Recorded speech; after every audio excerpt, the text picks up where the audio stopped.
नमस्कार, freelance fashion with Manju में आपका बहुत बहुत स्वागत है। आज हम आपके साथ कटिंग स्टिचिंग शेयर करने जा रहे हैं ट्यूलिप पैंट की।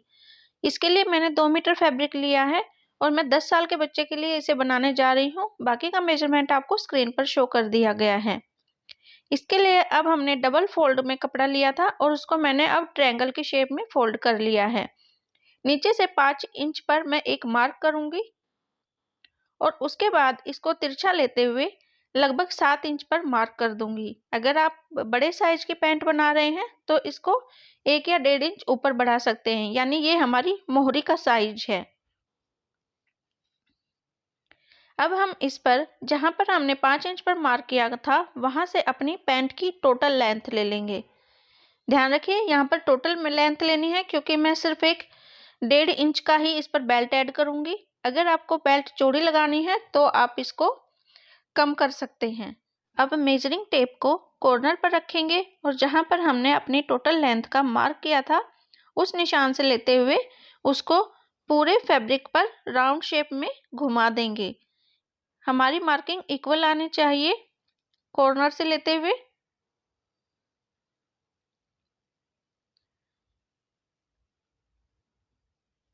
अपनी शेप हम इक्वल कर लेते हैं। इसके बाद जो हमने मार्क किया था 5 इंच ऊपर, उसके बाद देखिए हमारा 32 इंचेस आ रहा है और उसके ऊपर हमारा बेल्ट का साइज आएगा। बेल्ट हमारी इलास्टिक के ऊपर डिपेंड करेगी कि हमें 1-1.5 इंच जो भी लगानी है, लेकिन हमने टोटल लेंथ ली है क्योंकि आधा इंच हमारा ऊपर स्टिचिंग मार्जिन हो जाएगा और नीचे जो हमारा फोल्ड होता है उसमें चला जाएगा, इसलिए मैंने टोटल लेंथ ऐड की है। अब इसको जो हमने शेप दी थी उस शेप को भी कट कर देंगे। हमारे जो पैंट की शेप आएगी ट्यूलिप पैंट की, वो कुछ इस प्रकार से आएगी। अब इन दोनों हिस्सों को हम अलग अलग कर लेंगे। अलग करने के बाद इसको कॉर्नर को लेते हुए इस प्रकार से फोल्ड कर देंगे जिस प्रकार वीडियो में दिखाया गया है। जिस प्रकार से आपने धोती को देखा होगा, धोती की तरह हम इसको शेप बना लेंगे, या जैसे एक कोन होती है कोन की तरह इसको बना लेंगे।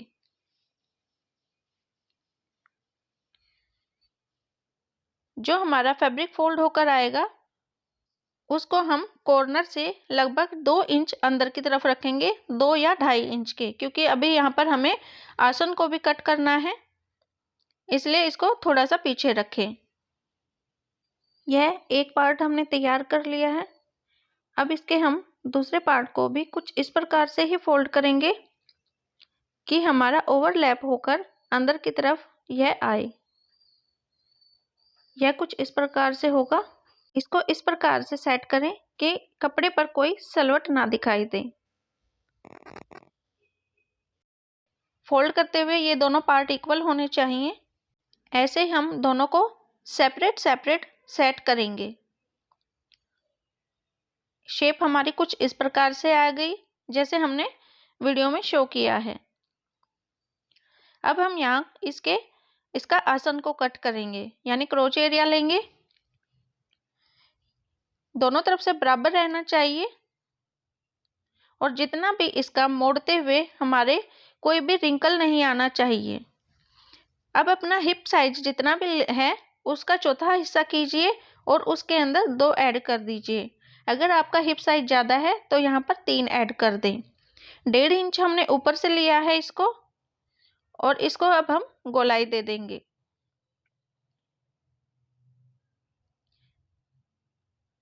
इसी प्रकार दूसरी तरफ भी हम निशान लगा लेंगे। 1.5 इंच पर यहाँ पर मार्क किया है और इसको अब हम गोलाई दे देंगे। अब इन दोनों पार्ट को हम कट कर लेंगे। पहले हम एक पार्ट को कट करेंगे और इसी को उसके ऊपर पलट कर रख देंगे और इसको भी कट कर देंगे ताकि हमारा कोई भी डिफरेंस ना आए।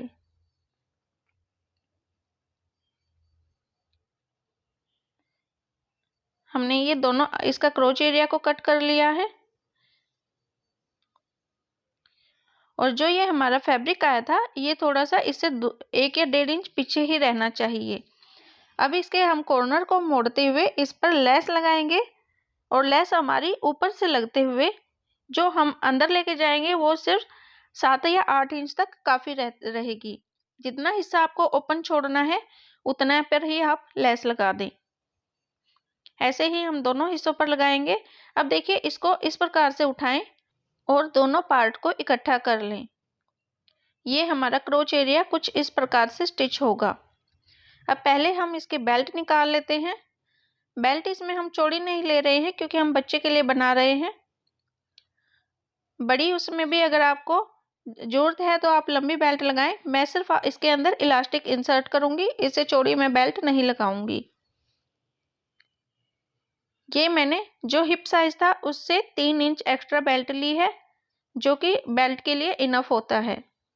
इसकी ऊंचाई मैंने 1 इंच इलास्टिक के अकॉर्डिंग ली है, ताकि फोल्ड होने के बाद मेरा स्टिचिंग मार्जिन बच जाए। यानी टोटल ऊंचाई मैंने इसकी 4 इंच ली है।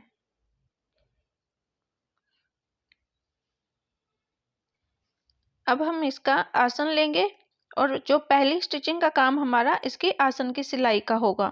आइए इसके आसन को जोड़ लेते हैं। अब जिस प्रकार से हमने वीडियो में देखा था उस प्रकार हम इसको स्टिच कर लेंगे।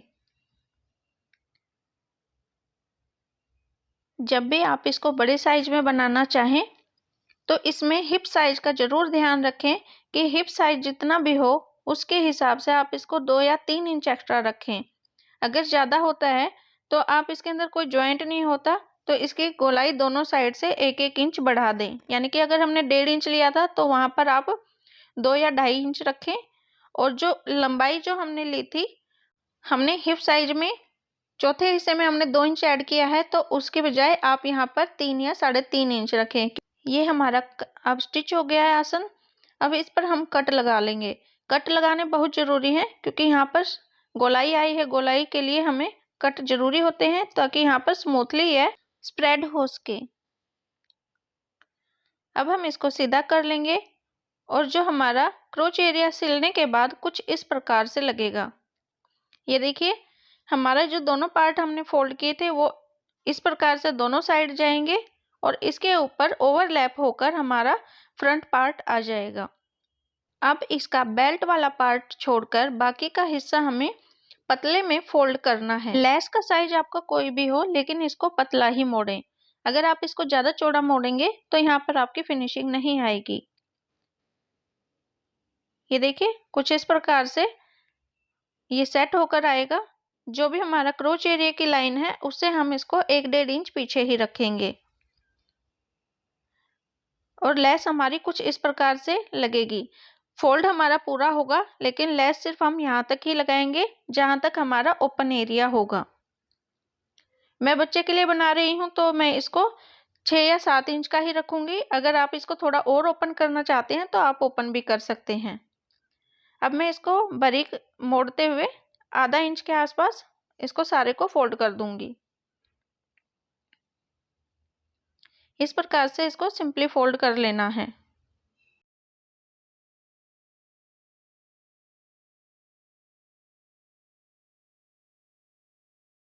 अब देखिए, मैंने इस पर अपना फोल्ड कर दिया है और यहाँ से मैंने अपनी लेस शुरू की है और ऊपर तक इसको लगा दिया है।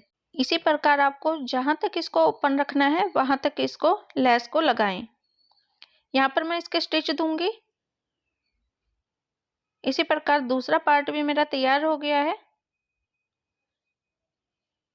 अब इस पे हम अपनी बेल्ट किस प्रकार अटैच करनी है वो देखते हैं। जो भी हमारा यहाँ पर हिस्सा इधर उधर है उसको बराबर कर लेंगे।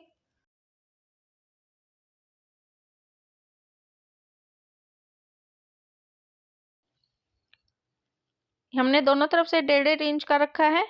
अब मैं इसको यहाँ पर पिन अप कर दूंगी और अपने कॉर्नर पर कट लगा दूंगी।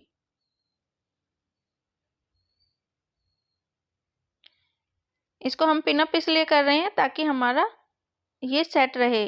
इधर उधर होने से यहाँ पर फिर जो प्लेट्स आएंगी वो आगे पीछे हो सकती हैं। अब इसके प्लेट्स कुछ इस प्रकार से एडजस्ट होंगी, जो अंदर की तरफ आएंगी और यह जो कट है दूसरे कट के साथ एडजस्ट होगा। यानी जो हमारी बेल्ट का साइड के जो कट होंगे उनके साथ इनको सेट करना है। हमारी दोनों फ्रंट की अंदर की तरफ आएंगी, फिर बैक की भी इसी प्रकार अंदर की तरफ ही आएंगी। पहले हम इसके बेल्ट को अटैच करेंगे। बेल्ट अटैच करने के बाद ही हम इसमें इलास्टिक डालेंगे। अब जो हमारा जोड़ है इसको हम सील लेंगे और इस प्रकार से फोल्ड करके इस पे साइड के कट लगा देंगे। हम इसमें अपनी बेल्ट अटैच कर लेंगे। बेल्ट हमारी अटैच हो गई है। अब हम इस पर निशान लगा लेंगे। निशान लगाना थोड़ा ज़रूरी है क्योंकि निशान अगर नहीं लगाएंगे तो यहाँ पर आपको सलवटें आएंगी। जब आप पहनेंगे तो वो सलवटें अलग से दिखाई देती हैं, इसलिए किसी भी फ्लैट सरफेस पर इसको पहले इसकी सारी सलवटें हटा दें, उसके बाद आप निशान लगाएं। और जब आप सिलाई लगाएंगे तो यह बिल्कुल सीधी सिलाई आएगी, जो कि देखने में काफ़ी क्लीन लुक देगी। इसलिए इसको फ्लैट करते हुए मैंने इस पर निशान लगा दिया जहां पर मुझे स्टिच लगाना है। दोनों पर मैं स्टिच लगा दूंगी। बेल्ट मैंने अपनी एडजस्ट कर ली है। देखिए बेल्ट कुछ इस प्रकार से आएगी। कर दूंगी। मैंने थोड़ा सा हिस्सा ओपन रखा है, आप साथ के साथ भी इलास्टिक डाल सकते हैं। ये मैंने अपनी इलास्टिक लगा ली है और स्टिचिंग भी इस पे कर दी है और मेरी ट्यूलिप पैंट कंप्लीट हो चुकी है। इसका फाइनल लुक कुछ इस प्रकार से आया है। आप इसको किसी भी ट्यूनिक टॉप के साथ कैरी कर सकते हैं और यह देखने में भी काफ़ी सुंदर और स्टाइलिश लगती है। ऐसे ही नई वीडियो देखने के लिए चैनल को सब्सक्राइब कर लीजिए। चैनल पर विजिट करने के लिए आपका बहुत बहुत धन्यवाद। मिलते हैं नई वीडियो में नई डिजाइन के साथ।